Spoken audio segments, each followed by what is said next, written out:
All right. Welcome back to HSC's AMA with Brian Solis. We're thrilled to have Brian with us today as head of innovation at ServiceNow, former Salesforce exec, Google advisor, and the author of 8 best-selling books, has been at the forefront of shaping how tech and business collide. Brian is a digital anthropologist and futurist who's worked with over 1,000 startups, all the ones you know. And in his latest book, Mind Shift, ta-dum, um, he packed it with insights that every leader should be paying attention to right now, especially in the AI era. Welcome, Brian. How's the new year kicking off for you?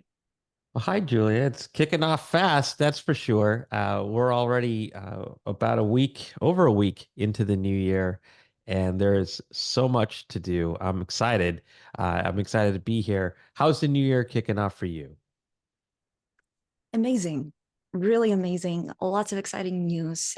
Thrilled to have you. And this is the first event for the community. So, yeah, thanks for Excellent. being here. We've got just 30 minutes, so let's get straight to it. Our community submitted lots of amazing questions, and after reading your book, I obviously also have a ton. So let's jump in. Let's jump in. The first question I want to ask you is you obviously do a ton of keynotes, talks, and podcasts and whatnot. What community leaders and generally go to market leaders like us do not ask you, and they should? Oh boy. Well, I always say that people don't know what they don't know, and that's absolutely human. And sometimes they just don't know what to ask. So I pay attention to the questions people do ask and the questions people don't ask. And in the book, I talk about the power of self-awareness and how it's a sort of a lost art and skill among us. And it's not for any fault of our own. It's just that self-awareness is actually a gift towards creativity, innovation, imagination, curiosity. It's to recognize that you don't know everything. It's a superpower to recognize that you do have questions to ask and that you do have things to learn, and most importantly, that you do have things to unlearn. So being in tech, being in business, I don't hear a lot of questions about what is missing in the world. What in terms of product fit, in terms of invention or innovation, or in terms of impact.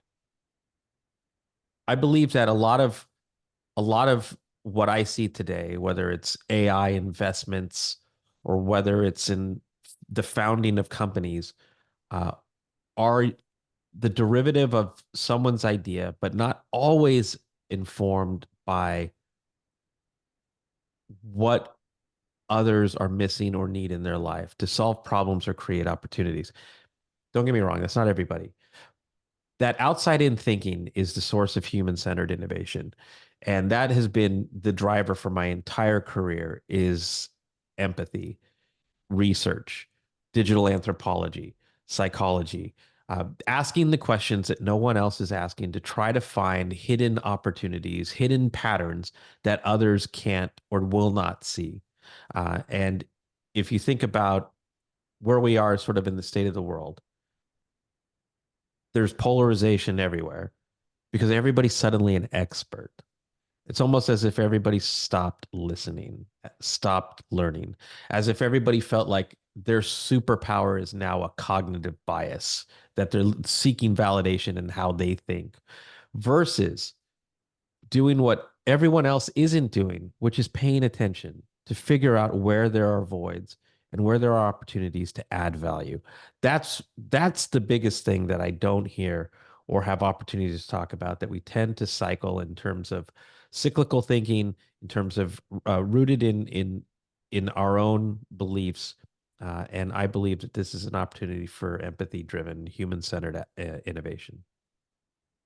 Love this. I'm curious to hear your thoughts more about internal and external self awareness that you talk about in your book. So, obviously, especially with go to market leaders, we all think that we are, pretty self aware, but the research shows us quite different insights there. Yeah, I think the stat is something like 10 to 15% of us are actually self-aware. And look, self-awareness isn't always the superpower. It's how to understand that you have something to learn, to be self-aware enough that there are things that you need to do that you're not doing today, or things that you're not seeing, or things that you need to unlearn. Uh, because self-awareness can also be uh, an issue, with, like, for example, I've battled imposter syndrome my entire career. uh, I am self-aware to recognize that I might not know all of the things to a fault, but at least I'll give you an example. I was in an innovation forum in Italy, and the audience were CEOs, leaders of consultancies, academics, and I opened up the conference after having an opportunity to network with everybody over breakfast, that we were there to talk about AI centered innovation, AI business transformation, and the thing that I hadn't, like, it's almost as if everybody in that room had the answers. And I started to wonder, well, what am I doing here? What can I possibly say in my keynote that's going to open everybody's eyes if everybody already has the answers? And so it was in that, that's where this line of the book was born, or this chapter in the book was born, was that I went up on stage and said, it's the thing about innovation is that it requires humility. It requires the ability to see something that others do not, the ability to recognize patterns and answers that others do not see or cannot see. And in order for us to be humble, we have to be self-aware. And I said that self-awareness and humility were two of the things that were completely not visible in the room. And I said, so if we're going to have a conversation about how to innovate, then let's appreciate that innovation is creating net new value, not taking AI and bolting it on to the way that we did things and calling that innovation. And so recognizing then that in order to create new value, we have to recognize the opportunity for it. We have to recognize that we're not seeking it right now, to then do the work to move away from our beliefs, move away from our self interests, move away from our assumptions to explore the unknown, because it is in the unknown where we can find what is new or create what is new. And so it's a powerful control alt delete moment. Obviously, some people are going to be offended by a statement like that. And that's because they have work to do. But for those who might hear it and say, huh, okay, maybe I'm not in the right place to explore potential, ideation, creativity, whatever it is. But that's when self-awareness can shift into curiosity, so that you you embrace a beginner's mind, where you say, I don't have the answers. I don't know what's going to happen. I don't have a framework to operate in an era of uncertainty. But once you can move in that direction, that's where you start to find the answers that nobody else is exploring, because they're also busy trying to find the answers in the world that they know. And that's a powerful differentiator. And there's a famous saying, that in in the beginner's mind there are many opportunities. In the expert's mind there are few. Brian, in the book, you give a lot of examples from some of the leading, like most cutting edge companies in the world, Fortune 500 companies. The last one I remember is the Amazon example, and innovation and how it comes from bottom up. Can you share your thinking? Because you did pretty extensive work analyzing Apple and, again, all the great ones. Um, what did they do differently, actually? How do they keep the innovation going? And um, even with your book, you don't target, correct me if I'm wrong, but you're not addressing leaders specifically, but everyone. Why is that? Mhm. And yeah, curious your thoughts.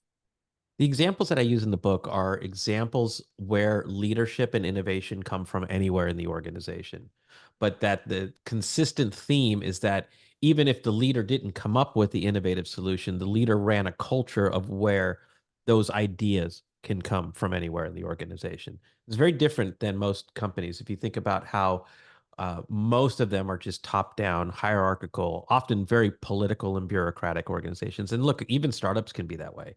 Uh, Mhm. but The book is for leaders in its purest definition of the term. It's not a title driven thing. It's a passion, it's an interest, it's an ambition, a motivation, an inspiration thing. So anyone within the organization, small or large, can be a leader.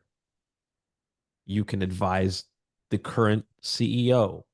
You can advise your team. You can start your own company and become the leader. There are a million different ways to make an impact. But recognizing that change is hard, that the idea of a mind shift is to open your mind and believe that you can make an impact. And then the book teaches you how to make an impact. It is to be the voice of opportunity because you did certain things, not just because you had the idea, but what was behind the idea was the right mechanisms to have an idea that would make an impact. And then the rest of the book, beyond identifying those ideas, beyond identifying the trends and making sense of them, is to how to communicate that idea in a way that people will listen. And then that when people listen, how you create momentum to bring that idea to life. So I've been involved in my entire career. I don't know how often I've done my research on trends, presented ideas, and had someone say, "Ah, oh, it's amazing. Here's every bit of resources you need to go make that happen." The book is an entire way of understanding how to make people believe that the idea is something that's transcendent for them and for everyone that matters. And then how do they come along for the ride? So if you think about the term change management, I don't think that that term inspires anyone. So then what are the mechanisms to bring about change? And that's what the book was about. And the stories I tell were how people brought about change. And there are look, the book is 60,000 words, which is an average business book. There were 160,000 words because there were so many examples. When I turned in this manuscript, I had to cut 100,000 words out. There's so many examples of people who led change and how they did it. The mechanisms for how they did it is what's in the book. But the point is that it can be done and it has been done and it is being done and that anyone can make an impact. Sometimes they just need the tools to know how to do it. How do you build a culture of truth telling? Mm. There's a story of Google. I did a lot of work with Google, and one of the things that I always felt every time I walked into the campus and every time I left the campus, it was a noticeable difference. Google studied how its best in class innovative leading teams were best in class innovative leading teams. And the hypothesis was that they thought that those teams were the smartest people, that they were the most driven people. And it turns out that they were the people who felt the safest in that group, that psychological safety was actually the biggest driver for creativity and innovation and collaboration. And the reason why that's important is because that's where leadership can help bring about a culture of creativity and innovation. In fact, Amy Edmondson, who um, she offered, she's someone I've known for a long time, but she's also a prolific professor, thinker, researcher in psychological safety and organizational dynamics, and she has written many studies on this as well. It's so counterintuitive, but when I say it, like people feel safe. Like, oh, that makes sense. It's whether it's a team, whether it's a relationship, if people don't feel like they can share their ideas, if people feel like they can't be transparent or honest, if people actually feel fear or they're reserved for any kind of reason, you don't have a culture of creativity or innovation. What you have is a culture of whatever it is, but it's not innovation. And that's one of the most important opportunities, for example, for self-awareness to come into play, to be able to recognize we don't have that today. Why don't we have that? And then to be courageous enough to invest in understanding why you don't have that so that you can remedy it. What do you think the difference um, is between companies like Twitter? Because when you say psychological safety, I cannot help but think about Elon Musk and all of the craziness and the artisanal coffee makers and the yoga and all the good stuff. And then there's Amazon. What's the difference? Why one company's nail it and the other take it to the extreme? Well, what's going on with X is something entirely different, and that would require its own psychological analysis.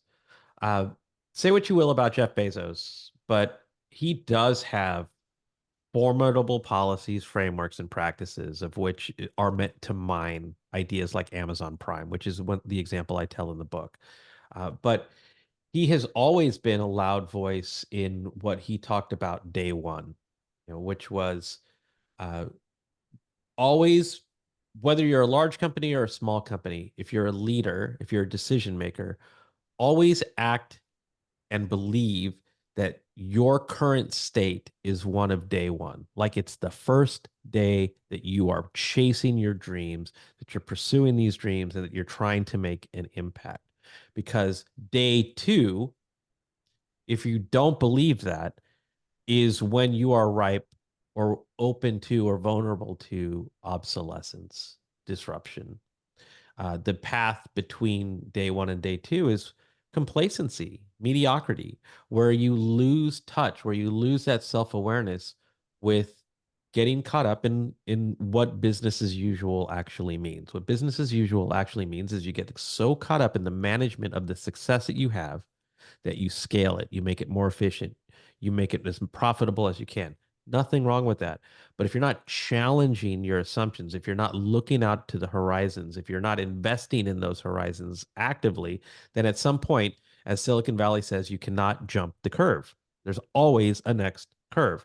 And I think a lot of organizations just try to maximize this one curve as best as they can because it's worked for many companies for a long time until it doesn't. And that's the thing.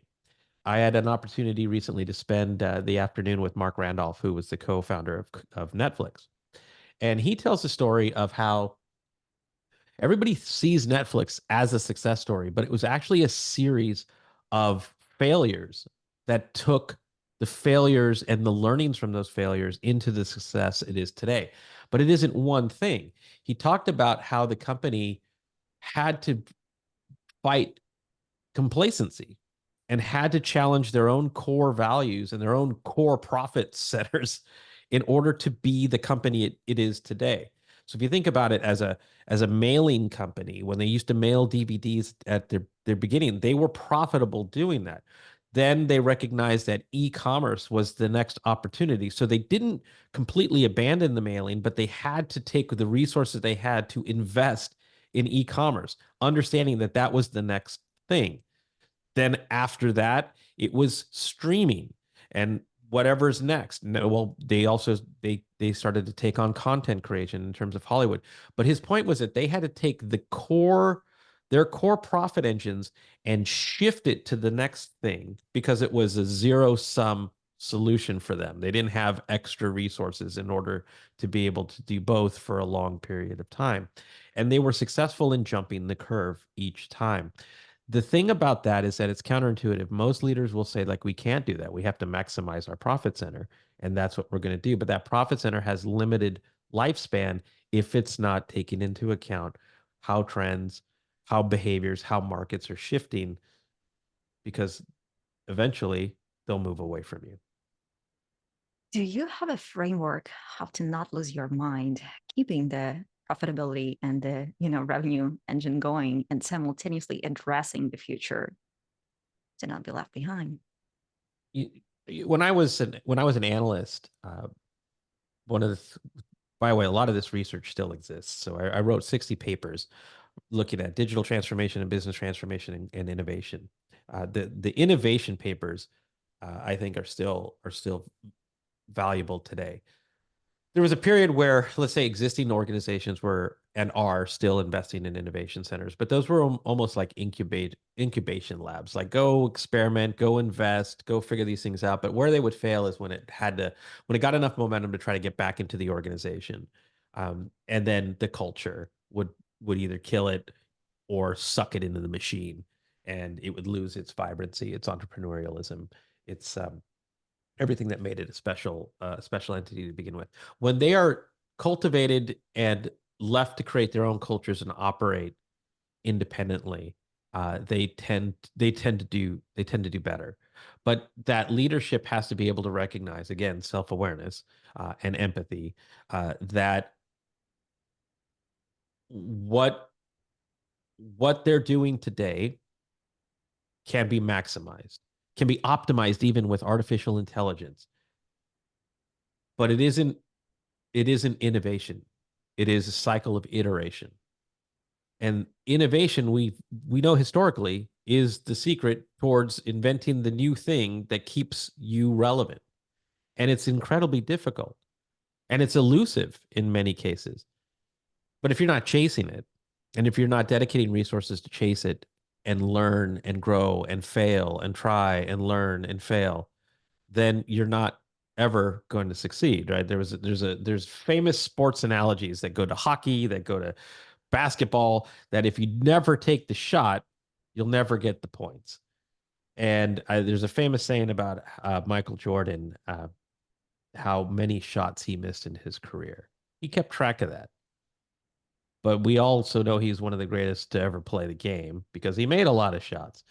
That it's just this psychological thing that I believe leaders need to recognize, that you can't be successful forever if you're not actually incentivizing people to try to do different things while maximizing the other side of your business. And I'll give you an example. We don't know what we don't know. I will always say that.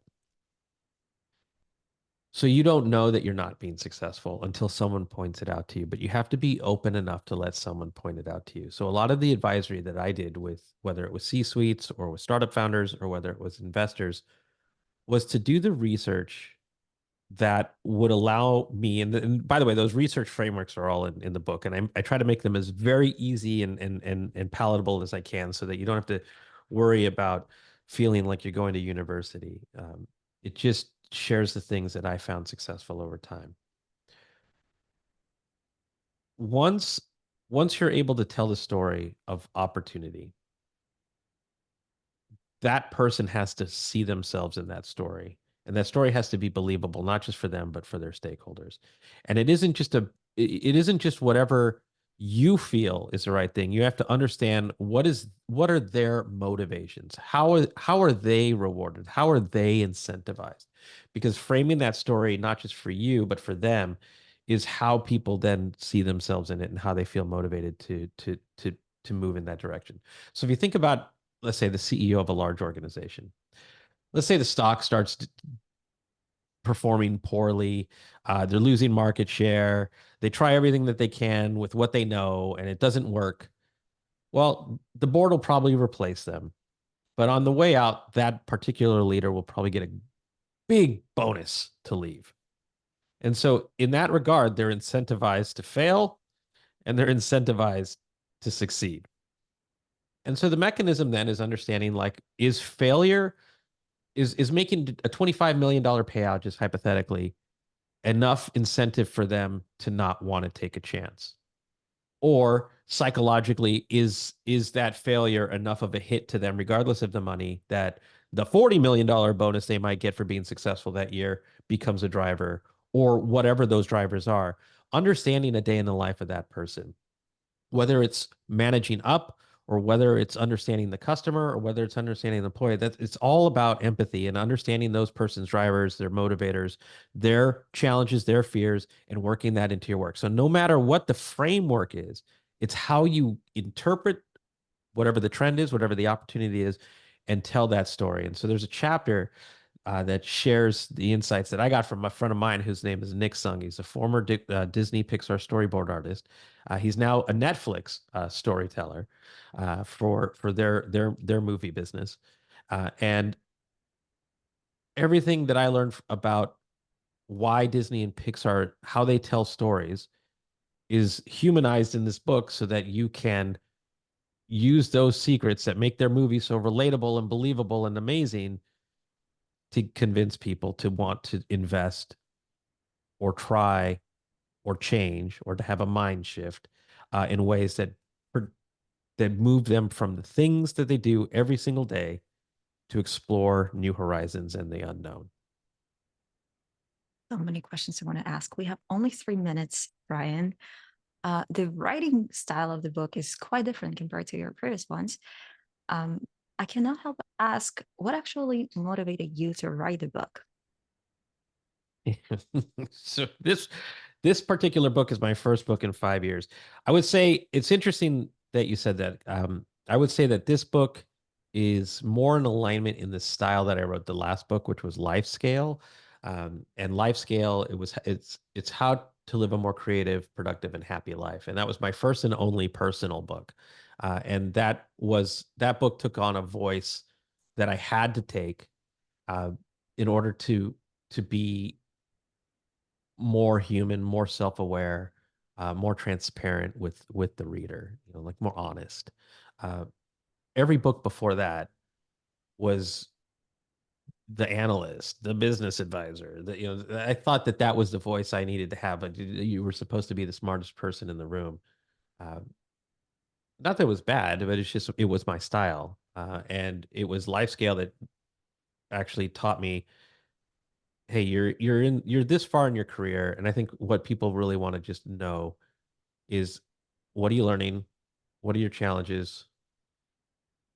How are you making progress? And just be honest with people. And so that's the style that goes into Mind Shift. It's more human. It's more approachable. Uh, I try to make it something that, as if as you're reading it, even if it's true if you're listening to it, but as you're reading it, that you might believe that I'm in the room with you. Definitely happening. Brian, the time flew by. Thank you. Where can our people go to actually buy the book? Obviously, Amazon. You got Yeah. the website Mind Shifting. Yeah, it's mindshift.ing, uh, briansolis.com. And look, Julia, we can continue this conversation. We can schedule a part two if you want. But I believe that if you have any questions that you can't wait for, I'm really easy to find. I'm at Brian Solis on every social network, I think. The email is brian@briansolis.com. So and I'll also come back. Thank you so much. Huge pleasure. We definitely should do part two. Thank you, Julia. Thank you, everybody. Thanks. Thanks. Bye bye.